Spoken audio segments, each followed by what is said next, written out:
तो surface film क्या होती है, देखो, the layer of the liquid surface having thickness equal to molecular range is called as a surface film। तो इसको समझने के लिए पहले आप ये डायग्राम देखिए। यहाँ पर एक कंटेनर में हम लोग ने लिक्विड लिया हुआ है, right. This is a container in which a liquid is placed over there और it is liquid is taken. तो अभी इसके पहले सरफेस फिल्म के पहले मैंने आपको स्फीयर ऑफ इन्फ्लुएंस की डेफिनेशन बताई थी। सरफेस फिल्म के पहले मैंने आपको स्फीयर ऑफ इन्फ्लुएंस की डेफिनेशन बताई थी। क्या थी वो डेफिनेशन स्फीयर ऑफ इन्फ्लुएंस की? एक ऐसा इमेजिनरी स्फीयर जिसका मॉलिक्यूल ये सेंटर होता है और जिसकी रेडियस ये मॉलिक्यूलर रेंज के बराबरी में होती है, उसको स्फीयर ऑफ इन्फ्लुएंस कहते हैं। तो यहाँ पर आप देख सकते हो कि एक मैंने कंटेनर लिया, उस कंटेनर में लिक्विड लिया है, राइट। अब यहाँ पर आप देख सकते हो यहाँ पर कुछ मैंने लिक्विड मॉलिक्यूल्स कंसीडर करे। You can see that liquid molecules, 4 molecules मैंने यहाँ पे लिक्विड के ड्रॉ करे हुए। तो ये मॉलिक्यूल्स क्या, मैंने हर एक मॉलिक्यूल का मैंने स्फीयर ऑफ इन्फ्लुएंस ड्रॉ करके रखा हुआ है। ध्यान से देखिए, यहाँ पर हर एक मॉलिक्यूल का मैंने यहाँ पर एक स्फीयर ऑफ इन्फ्लुएंस ड्रॉ करके रखा है। अब ये सभी लिक्विड मॉलिक्यूल है तो इनका स्फीयर ऑफ इन्फ्लुएंस भी एक समान रेडियस वाला ही होगा ना। तो ये ऊपर ये जो दिखाई दे रहा है ये लिक्विड की ऊपर की बाउंड्री है। सुन लीजिए, this is the boundary of the और the free surface of liquid, मतलब लिक्विड का एक टॉप मोस्ट लेयर। ये जो ऊपर का दिख रहा है दिस वन, ये जो है ये top most layer of liquid है और ये भी लिक्विड का एक लेयर है। तो ये एक ऑल ओवर ये लिक्विड की लेयर की एक थिकनेस है, एक पर्टिकुलर लिक्विड की लेयर है। ये सबसे ऊपर का लेयर है टॉप मोस्ट लेयर उस लिक्विड का, राइट। और हम लोग ने यहाँ पर कुछ लिक्विड मॉलिक्यूल कंसीडर कर रहे हैं, 4 मॉलिक्यूल, और हर एक मॉलिक्यूल का मैंने स्फीयर ऑफ इन्फ्लुएंस ड्रॉ किया है। तो ये स्फीयर ऑफ इन्फ्लुएंस की थिकनेस जितनी आ रही, कैन यू सी दैट? देखो यहाँ पर आप कह सकते, देखो ये दिस वन, ये देखो रे, अगर आप ठीक से देखो तो यहाँ पर ये जो होगा, कैन यू सी दैट?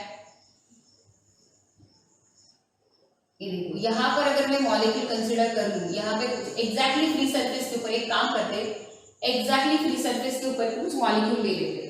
जैसे मैंने एक मॉलिक्यूल यहाँ पे ड्रॉ कर लिया, तो ये इसका आधा स्फीयर ऑफ इन्फ्लुएंस का पार्ट एयर में जा रहा है और आधा पार्ट जो है वो वाटर में आ रहा है, लिक्विड में आ रहा है। देखो ऐसा, राइट, दिस वन, ठीक है।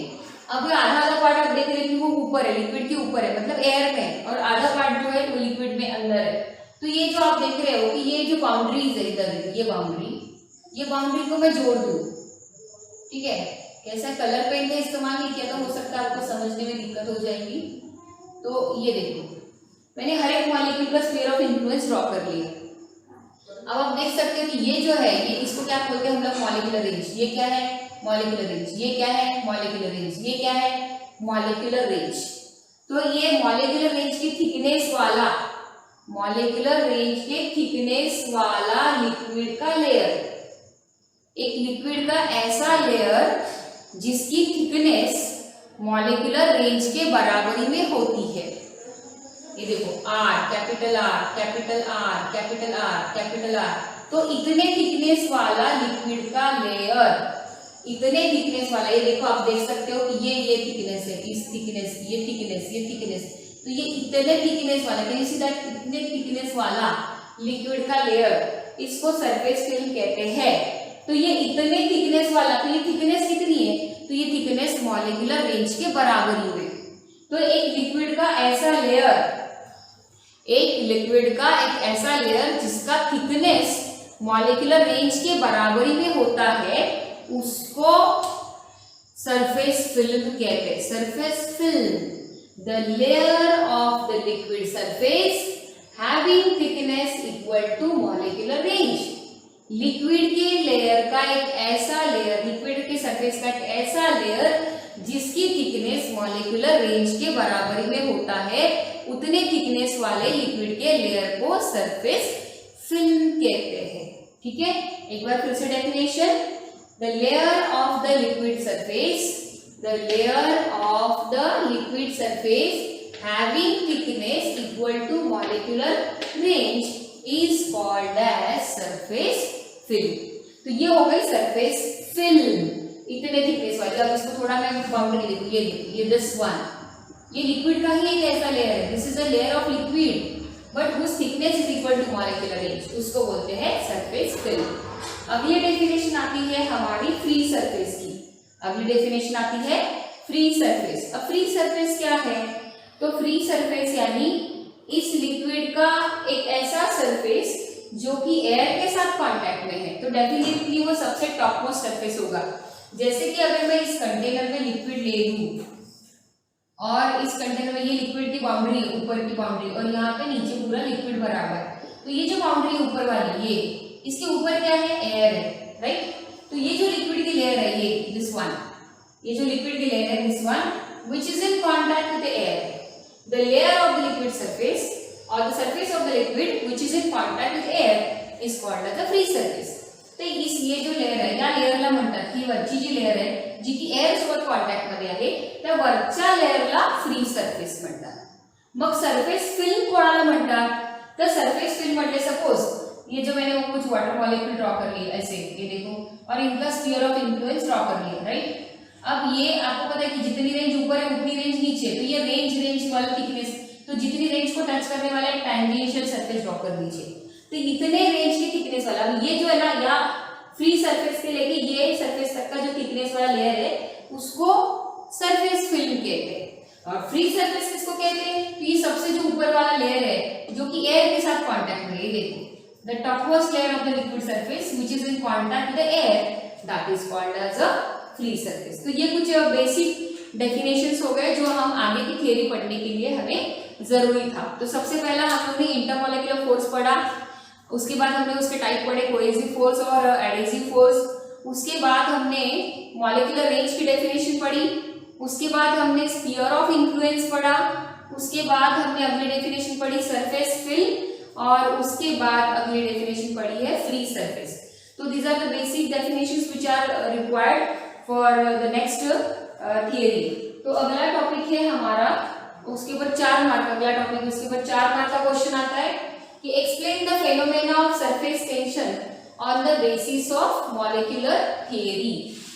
मॉलिक्यूलर थियरी या मॉलिक्यूलर फोर्सेस का इस्तेमाल करके, अगला क्वेश्चन 4 मार्क के लिए, मॉलिक्यूलर थियरी या मॉलिक्यूलर फोर्सेस का इस्तेमाल करके phenomena of surface tension explain करिए। तो उसके लिए हम लोगों ने पहले ही मॉलिक्यूलर फोर्सेस को पढ़ के रखा है। अभी हम अगला जो 4 मार्क का क्वेश्चन है उसका एक्सप्लेनेशन पढ़ेंगे। तो वो क्वेश्चन एक बार मैं लिख लेती हूँ बोर्ड पे। क्वेश्चन आएगा 4 मार्क के लिए, explain the phenomena of surface, is very important question. Explain the phenomena of surface tension on the basis of molecular forces और मॉलिक्यूलर थ्योरी। तो उसके लिए सबसे पहले, अब इसका बड़ा डेरिवेशन है तो ये मैं पूरा एक्सप्लेन करूंगी, लेकिन ये डेरिवेशन बोर्ड पे नहीं लिखेंगे, तो मैं आपको पीडीएफ नोट्स प्रोवाइड कर रही हूँ। तो सबसे पहले ये कंटेनर ले लेते हैं, इस कंटेनर में लिक्विड ले लेते हैं, ये लिक्विड है, ओके, और कोई भी वाटर लिक्विड या कोई भी वाटर या any other liquid you can take. तो एक कंटेनर में लिक्विड ले लो, तो उसमें मैं 3 लिक्विड के मॉलिक्यूल्स कंसिडर कर रही हूँ। I am going to consider the 3 liquid molecules. Very first यहाँ पे ले लेते हैं एक molecule A, this one is a molecule A. यहाँ पे आ रहा है एक मॉलिक्यूल बी, मॉलिक्यूल बी आ रहा है यहाँ पर, इसको नाम देते हैं बी, ये मॉलिक्यूल ए, और एग्जैक्टली उस फ्री सरफेस के ऊपर एक मॉलिक्यूल सी ड्रॉ कर लेते हैं। We can see that I have drawn 3 molecule over here. Very first molecule A, okay, molecule B and molecule C, all these are liquid molecules. तो हम क्या करते हैं, मॉलिक्यूल ए का स्फीयर ऑफ इन्फ्लुएंस ड्रॉ करते हैं। Let us draw the sphere of influence of molecule A. ये molecule A का स्फीयर ऑफ इन्फ्लुएंस हो गया, और एज वेल एज मैं मॉलिक्यूल बी का भी स्फीयर ऑफ इन्फ्लुएंस ड्रॉ करती हूँ। तो मॉलिक्यूल बी की पोजीशन आपको पहले बता दूं कि molecule A completely lying inside the liquid, molecule B is lying just below the free surface, and molecule C is lying on the free surface. 3 molecule मैंने कंसिडर कर रहा है, मॉलिक्यूल ए, मॉलिक्यूल बी और molecule C. Molecule A जो है वो पूरा का पूरा अंदर है, मॉलिक्यूल बी भी अंदर है लिक्विड के, लेकिन फ्री सरफेस के थोड़ा नीचे, और molecule C exactly free surface के ऊपर। अब हम क्या करेंगे, इन तीनों मॉलिक्यूल की स्फीयर ऑफ इन्फ्लुएंस ड्रॉ करेंगे। तो मॉलिक्यूल ए का स्फीयर ऑफ इन्फ्लुएंस मैंने ड्रॉ किया, मॉलिक्यूल बी का स्फीयर ऑफ इन्फ्लुएंस ड्रॉ किया और मॉलिक्यूल सी का भी मैंने स्फीयर ऑफ इन्फ्लुएंस ड्रॉ कर दिया। आई have drawn the sphere of influence of each and every molecule. प्रत्येक मॉलिक्यूलचा मी स्फीयर ऑफ इन्फ्लुएंस इथे ड्रॉ केलेला आहे, मॉलिक्यूल ए चा, मॉलिक्यूल बी चा आणि मॉलिक्यूल सी चा। ओके, अब इन तीनों के बारे में डिस्कस करते हैं। तो let us consider a container which contains the liquid, in which that liquid we have considered three molecules, molecule A, molecule B and molecule C. Molecule, and as well as we have drawn the sphere of influence of each and every molecule.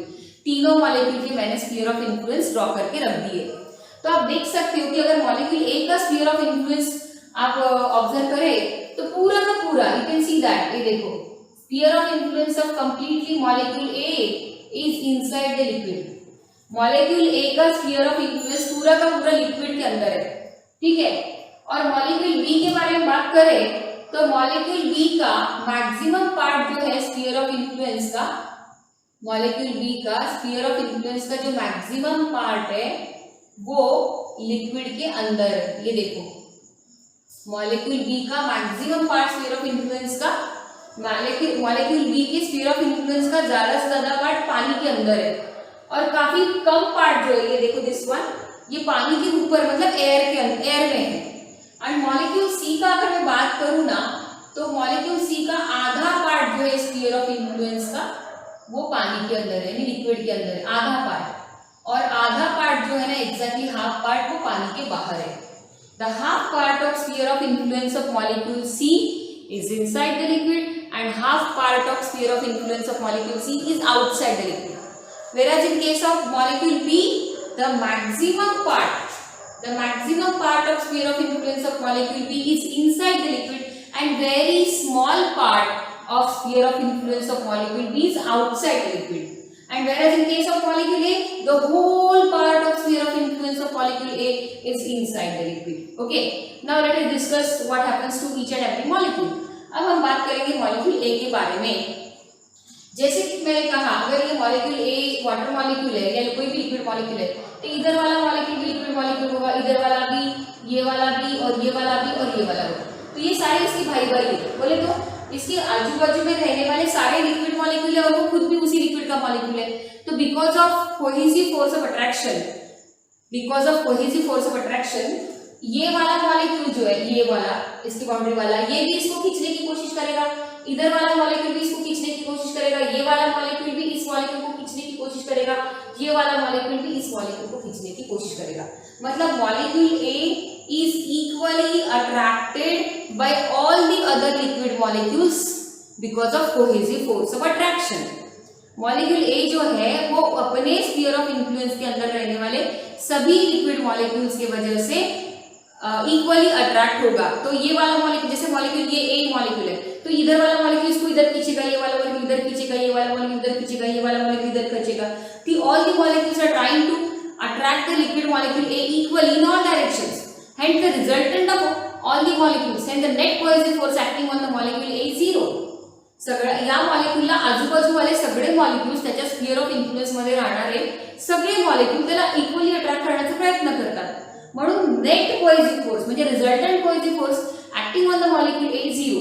For example कि suppose एक चीज है, यहाँ पे team ए और team B है, team पे इधर खींच रही टीम बी उधर खींच रही है और जितने फोर्स के साथ टीम ए खींच रही है उतने फोर्स के साथ टीम बी खींच रही है उस ऑब्जेक्ट को। तो object neither go towards the team A nor object go towards the team B, कारण net force acting on the object is 0। तो वैसा ही हमारा मॉलिक्यूल ए के बारे में हो रहा है।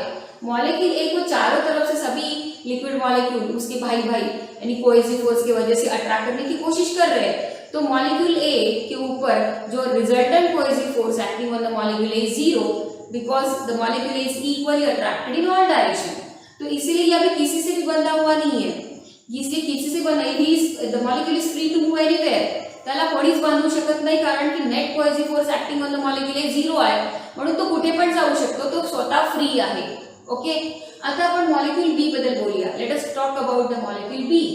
अब आप डायग्राम में देख रहे हो कि मॉलिक्यूल बी का मैक्सिमम पार्ट जो है स्फीयर ऑफ इन्फ्लुएंस का वो पानी के अंदर है और काफी थोड़ा पार्ट जो है वो पानी के बाहर है। तो जो पानी के अंदर वाला जो पार्ट है स्फीयर ऑफ इन्फ्लुएंस, उसमें सभी लिक्विड के मॉलिक्यूल है, तो वो मॉलिक्यूल बी के ऊपर कौन सा फोर्स एक्सर्ट करेंगे, कोहेसिव फोर्स। इसलिए वो सारे इस ये इतने पार्ट में, देखो ये इतने नीचे वाले पार्ट में आने वाले सभी लिक्विड मॉलिक्यूल्स मॉलिक्यूल बी के ऊपर कोहेसिव फोर्स लगाएंगे और जिसकी वजह से वो अपनी तरफ इसको खींचने की कोशिश करेंगे।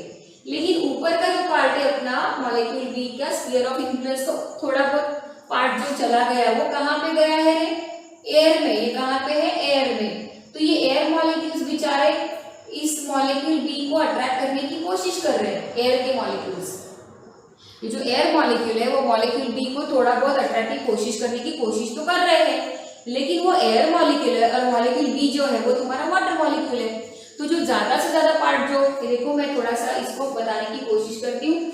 ये हमारा मॉलिक्यूल बी का स्ट्रक्चर है, ये तुम्हारा मॉलिक्यूल बी है यहाँ पर, और ये तुम्हारा मॉलिक्यूल बी को स्फीयर ऑफ इन्फ्लुएंस है इसका पूरा ऑल ओवर। तो आपका ज्यादा से ज्यादा पार्ट जो है वो मॉलिक्यूल बी का, मॉलिक्यूल बी के स्फीयर ऑफ इन्फ्लुएंस का मैक्सिमम पार्ट पानी के अंदर आ रहा है और बहुत ही थोड़ा पार्ट एयर में आ रहा है। ये पार्ट एयर में है और ये पार्ट वाटर में। तो मुझे बताइए कि वाटर मॉलिक्यूल की संख्या ज्यादा है कि एयर मॉलिक्यूल की संख्या ज्यादा है? तो डेफिनेटली आप देख के बताएंगे कि डेफिनेटली मैडम वाटर मॉलिक्यूल की संख्या ज्यादा है। तो ये वाटर मॉलिक्यूल इस मॉलिक्यूल बी के ऊपर कोहेसिव फोर्स लगाएंगे, क्योंकि ये भी तो उन्हीं के जात वाला था ना, ये भी उन्हीं के जात वाला था, ये भी वाटर मॉलिक्यूल थे और वो भी वाटर मॉलिक्यूल था। तो एक वाटर मॉलिक्यूल दूसरे वाटर मॉलिक्यूल को कोहेसिव फोर्स की वजह से खींचेगा। लेकिन तुम्हारा स्फीयर ऑफ इन्फ्लुएंस जो है मॉलिक्यूल बी का, उसका मैक्सिमम पार्ट अगर वाटर में है तो यहाँ पर वाटर मॉलिक्यूल्स की संख्या ज्यादा है। तो ये वाटर मॉलिक्यूल्स इस मॉलिक्यूल बी को ऊपर रिजल्टेंट कोहेसिव फोर्स लगाएंगे और नीचे की तरफ खींचने की कोशिश करेंगे। एट द सेम टाइम उसी वक्त ये एयर मॉलिक्यूल जो है ना, ये मॉलिक्यूल इस मॉलिक्यूल बी को अपनी तरफ खींचने की कोशिश करेंगे because of adhesive force. Adhesive force की वजह से ये एयर मॉलिक्यूल इस मॉलिक्यूल बी को अट्रैक्ट करने की कोशिश करेंगे। लेकिन प्रॉब्लम ऐसी हो जाएगी कि वाटर मॉलिक्यूल की संख्या ज्यादा है तो इन लोग की मेजोरिटी ज्यादा है और ये हो गए बेचारे माइनॉरिटी में, ये हो गए मेजोरिटी में और ये हो गए बेचारे माइनॉरिटी में। तो डेफिनेटली मेजोरिटी वाला फोर्स कोहेसिव फोर्स रहेगा और इसलिए रिजल्टेंट फोर्स इन दोनों में एक्ट करेगा वो कोहेसिव, और इसीलिए तुम्हारा मॉलिक्यूल बी जो है वो अपने कोहेसिव, अपने जो उसके खुद के लिक्विड मॉलिक्यूल जो उसके स्फीयर ऑफ इन्फ्लुएंस में आ रहे थे उनके कोहेसिव फोर्स की वजह से नीचे की तरफ खींचे चले जाएगा। कौन? Molecule B. मॉलिक्यूल ए के बारे में ऐसा नहीं हो रहा था क्योंकि मॉलिक्यूल ए का तो सारा का सारा स्फीयर ऑफ इन्फ्लुएंस पानी के अंदर था, लेकिन मॉलिक्यूल बी के मामले में ऐसा क्यों हो रहा है? क्योंकि मॉलिक्यूल बी का मैक्सिमम पार्ट जो है स्फीयर ऑफ इन्फ्लुएंस का वो पानी के अंदर है और इसलिए वाटर मॉलिक्यूल की संख्या मेजोरिटी में है और एयर मॉलिक्यूल की संख्या माइनॉरिटी में, और इसलिए ये वाटर मॉलिक्यूल मॉलिक्यूल बी के ऊपर कोहेसिव फोर्स लगा के इसको नीचे की तरफ खींचने की कोशिश करेंगे। किसको? मॉलिक्यूल बी को। कौन? उसके मैक्सिमम जो वाटर मॉलिक्यूल्स थे जो कि मैक्सिमम पार्ट में थे स्फीयर ऑफ इन्फ्लुएंस के, उनके कोहेसिव फोर्स की वजह से मॉलिक्यूल बी जो है वो it will experiencing a downward cohesive force. Molecule B जो है it will experience a downward cohesive force because of this all water molecule. Now let us discuss the molecule C. आता अपन molecule सी बद्दल discuss करूया। तो आप देख सकते हैं कि मॉलिक्यूल सी की पोजीशन कहाँ पर है। तो molecule C is exactly lying on the free surface. तुम्हारा मॉलिक्यूल सी जो है वो इस फ्री सरफेस के ऊपर है, यहाँ पर। तो अगर मैं इसका स्फीयर ऑफ इन्फ्लुएंस ड्रॉ करती हूँ मॉलिक्यूल सी का, तो मॉलिक्यूल सी का आधा पार्ट जो है स्फीयर ऑफ इन्फ्लुएंस का वो लिक्विड में है और आधा पार्ट जो है स्फीयर ऑफ इन्फ्लुएंस का वो एयर में है, राइट? अब मैं इस डायग्राम को थोड़ा बाहर जूम करके इस डायग्राम को आपको बताने की कोशिश करती हूँ। मॉलिक्यूल सी के बारे में बात करते हैं। जैसे कि मैंने कहा कि सबसे पहले तुम्हारे मॉलिक्यूल सी की लोकेशन कहाँ पर है। तो मॉलिक्यूल सी का जो आधा पार्ट जो है स्फीयर ऑफ इन्फ्लुएंस का वो पानी में और आधा पार्ट एयर में है। आधा पार्ट वाटर में, आधा पार्ट एयर में। तो मैं इनका पहले स्फीयर ऑफ इन्फ्लुएंस ड्रॉ कर देती हूँ। तो अभी हम लोग को क्या लगता है कि चलो भाई आधा आधा पार्ट हो गया तो जितना कोहेसिव फोर्स होगा उतना ही एडहेसिव होगा, ये अगर हम सोच रहे हैं या आप सोच रहे हैं तो ये गलत है। ऐसा क्यों है? क्योंकि भले ही तुम्हारे मॉलिक्यूल का सी का स्फीयर ऑफ इन्फ्लुएंस का आधा पार्ट वाटर में और आधा पार्ट एयर में, लेकिन आपको तो पता है ना कि ये जो एयर मॉलिक्यूल्स है ना, यहाँ पर ये जो एयर मॉलिक्यूल्स है इन लोग की संख्या जो है इनके बीच में जो कमजोर फोर्स होता है तो ये बिखरे हुए रहते हैं। एयर मॉलिक्यूल आपस में बिखरे हुए रहते हैं, इनके बीच में बहुत ज्यादा स्ट्रॉन्ग बॉन्डिंग नहीं होती है। और यहाँ पर भले आधा पार्ट तुम्हारा वाटर मॉलिक्यूल्स का है, लेकिन ये वाटर मॉलिक्यूल एक दूसरे के काफी करीब है, बहुत क्लोज है। तो अगर फिर से मैं इनके बारे में बात करूं कि भले ही मॉलिक्यूल सी के स्फीयर ऑफ इन्फ्लुएंस का आधा पार्ट एयर में और मॉलिक्यूल सी के स्फीयर ऑफ इन्फ्लुएंस का आधा पार्ट वाटर में, लेकिन फिर भी मैं अगर वाटर मॉलिक्यूल्स की संख्या काउंट करूं तो वाटर मॉलिक्यूल की संख्या यानी वाटर मॉलिक्यूल का नंबर जो है वो एयर मॉलिक्यूल के नंबर से ज्यादा ही आएगा। और इसीलिए इन वाटर मॉलिक्यूल्स की वजह से जो मिलने वाला कोहेसिव फोर्स है वो इस एयर मॉलिक्यूल की वजह से मिलने वाले एडहेसिव फोर्स से डेफिनेटली ये वाला फोर्स स्ट्रॉन्गर होगा। फिर से मॉलिक्यूल सी के केस में भी हम देख रहे हैं कि molecule C is also experiencing a resultant cohesive force in the downward direction. Molecule C चा अर्धा पार्ट वरतीय पाण्यामध्ये, अर्धा पार्ट एअर मध्ये, स्टील मॉलिक्यूल सी जो आहे तो डाउनवर्ड कोहेसिव फोर्स एक्सपीरियंस करेल because of majority of water molecule is there. आणि म्हणून molecule C be also attracted in downward direction because of cohesive force. तो resultant cohesive force molecule C पर act करेल आणि मॉलिक्यूल सी भी नीचे की तरफ पुल एक्सपीरियंस करेगा, मॉलिक्यूल बी भी नीचे की तरफ पुल एक्सपीरियंस करेगा। और मॉलिक्यूल ए को कोई पुल नहीं था क्योंकि मॉलिक्यूल ए फ्री था, it was free to move anywhere, क्योंकि वो किसी से बंधा हुआ नहीं था, क्योंकि उसका पूरा का पूरा पार्ट स्फीयर ऑफ इन्फ्लुएंस का था, तो सारा का सारा लिक्विड में था। तो अभी हम ये तीनों मॉलिक्यूल को डिस्कस करने के बाद हम एक नतीजे पे आएंगे। कौन से नतीजे पे?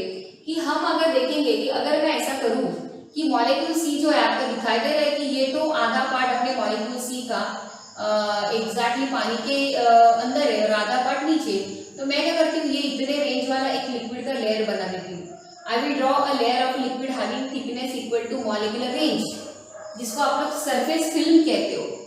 अभी मैंने इसके प्रीवियस आपको सरफेस फिल्म की डेफिनेशन पढ़ाई। Surface film is the layer of the liquid surface having thickness equal to molecular range. तो मॉलिक्यूलर रेंज की थिकनेस वाला एक लिक्विड का लेयर, इसको हम लोग क्या बोलते हैं? Surface film. तो मॉलिक्यूल ए, मॉलिक्यूल बी आणि मॉलिक्यूल सी, तो तुम्ही बघू शकता कि मॉलिक्यूल सी जो है वो सरफेस फिल्म के विदिन आ रहा है, मॉलिक्यूल बी जो है वो भी विदिन द सरफेस फिल्म आ रहा है। तो इसका मतलब सरफेस फिल्म के अंदर आने वाले, लिसन केयरफुली, सरफेस फिल्म के अंदर आने वाले सभी molecules downward cohesive force experience करते हैं। मॉलिक्यूल ए, बी, सी तीनों को डिस्कस करने के बाद हम लोग इस नतीजे पे आए हैं कि सरफेस फिल्म के अंदर रहने वाले सभी molecules downward cohesive force experience करते हैं। इवन अगर मैं ये मॉलिक्यूल डी का नीचे वाला भी यहाँ पे भी ले लूँ तो इसका भी स्फीयर ऑफ इन्फ्लुएंस का ज्यादा पार्ट पानी में आएगा और थोड़ा सा पार्ट एयर में आएगा। और अगर मैं एग्जैक्टली ऊपर वाला मॉलिक्यूल ले लूँ जो कि एग्जैक्टली बाउंड्री पे है, आप देख सकते हो मॉलिक्यूल सी के बारे में बात कर रही हूँ मैं, मॉलिक्यूल सी तर एक्झॅक्टली बाउंड्रीवर आहे तरी सुद्धा still it is experiencing a downward cohesive force. मग त्याच्यावर जर मॉलिक्यूल घेतला तो लिक्विड मॉलिक्यूल येणारच नाही। तो कहने का मतलब ये है कि सरफेस फिल्म के अंदर आने वाले सभी liquid molecules downward cohesive force experience करेंगे एंड वो नीचे की तरफ जाने की कोशिश करेंगे। That means they are trying to go to the interior of the liquid. अब आप सोचो कि इस सरफेस फिल्म के ऊपर का हर एक मॉलिक्यूल नीचे की तरफ नीचे की तरफ नीचे की तरफ नीचे की तरफ जाने की कोशिश करेगा, तो इससे तुम्हारे सरफेस फिल्म जो है वो श्रिंक हो जाएगी। श्रिंक बोले तो पतली पतली पतली हो जाएंगी। Are you getting my point? If all the liquid molecules which are lying within the surface film they are experiencing a net downward cohesive force and they are trying to go to interior of the liquid।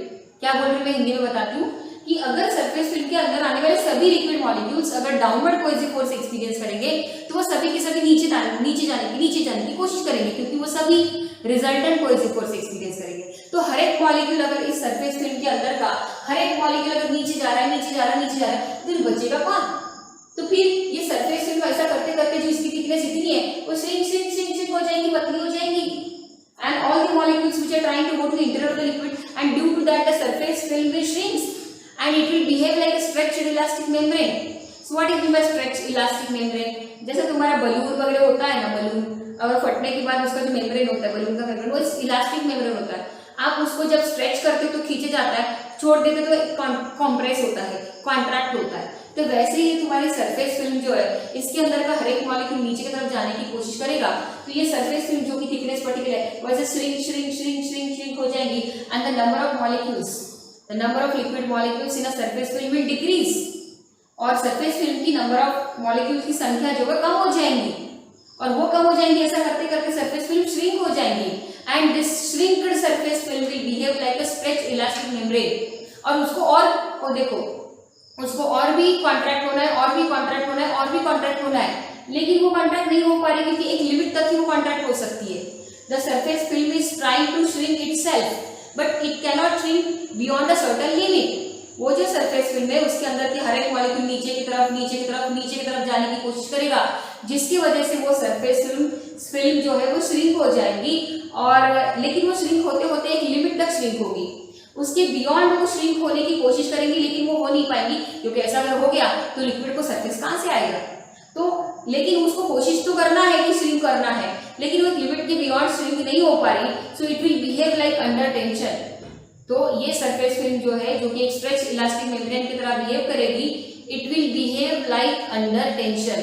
वो ऐसे behave करेगी कि मानो उसको tension आ रहा है, तो एक क्योंकि उसको श्रिंक तो होना है लेकिन वो लिमिट के बियॉन्ड श्रिंक नहीं हो पा रही है, so it will behave like under tension and which gives rise to the property of surface tension, और इसी की वजह से उस लिक्विड को सरफेस टेंशन आएगा। अब सरफेस टेंशन क्या है ये अभी हमें पढ़ना है, ये हम अगले वीडियो में पढ़ेंगे सरफेस टेंशन क्या होता है और ये क्यों आ रहा है। लेकिन ये क्यों आ रहा है इसका रीजन यहाँ पर पढ़ रहे हैं हम लोग। हमारा क्वेश्चन क्या था, explain the phenomena of surface tension on the basis of molecular forces. तो हम लोग ने कोहेसिव फोर्स और एडहेसिव फोर्स के आधार पे ये जो सरफेस फिल्म में क्या हो रहा है, क्या झंझट चल रही है, सरफेस फिल्म में क्या खलबली मची हुई है, वो हम डिस्कस कर रहे हैं on the basis of molecular forces. तो हमने देखा कि उस सरफेस फिल्म के अंदर वाले मॉलिक्यूल्स, ये इन लोगों को कोई प्रॉब्लम नहीं है, तो सरफेस फिल्म के नीचे वाले मॉलिक्यूल्स तो फ्री है, वो कहीं पे भी जा सकते हैं, उधर लिक्विड के अंदर मूव कर सकते हैं, वो किसी से बंधे हुए नहीं है। लेकिन सरफेस फिल्म के अंदर आने वाले मॉलिक्यूल जो है वो डाउनवर्ड कोहेसिव फोर्स एक्सपीरियंस कर रहे हैं, जिसकी वजह से वो नीचे की तरफ जाने की कोशिश कर रहे हैं, और वो कोशिश के चक्कर में तुम्हारा सरफेस फिल्म जो है वो पतला पतला यानी थीन होते जा रहा है, थीन, और श्रिंक हो रहा है, श्रिंक सिकुड़ रहा है। लेकिन वो सिकुड़ते सिकुड़ते श्रिंक होते होते एक लिमिट तक ही सिकुड़ सकता है अपने आप को, उसके बियॉन्ड वो श्रिंक नहीं हो सकता, लेकिन उसको होना है लेकिन हो नहीं पा रहा है। तो उसकी वजह से उस फिल्म को, उस सरफेस को एक टेंशन आता है, वो एक ऐसा लगता है कि मानो इट इज अंडर टेंशन, और उसकी वजह से उसको प्रॉपर्टी मिलती है सरफेस टेंशन।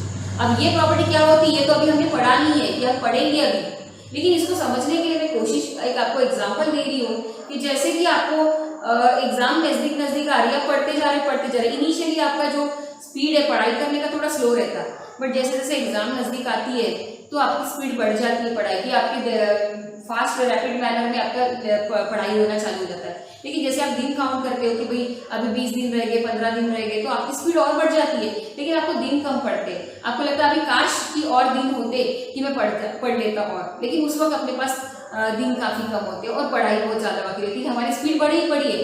तो अभी हमारी टेंडेंसी कैसे कि स्पीड तो बढ़ गई है, पढ़ना तो है, अभी स्पीड तो बढ़ गई है पढ़ाई की, पढ़ना तो है लेकिन दिन कम है अभी, तो फिर हम लोग को क्या एक टेंशन आ जाता है कि नहीं अभी मुझे पढ़ना है, लेकिन दिन कम है, अब मैं क्या करूँ, इसके बियॉन्ड तो मैं इतने दिन के बियॉन्ड तो मेरे पास लिमिट नहीं है, तो फिर मैं कैसे पढ़ूँ। तो हम लोग we are behaving like under tension.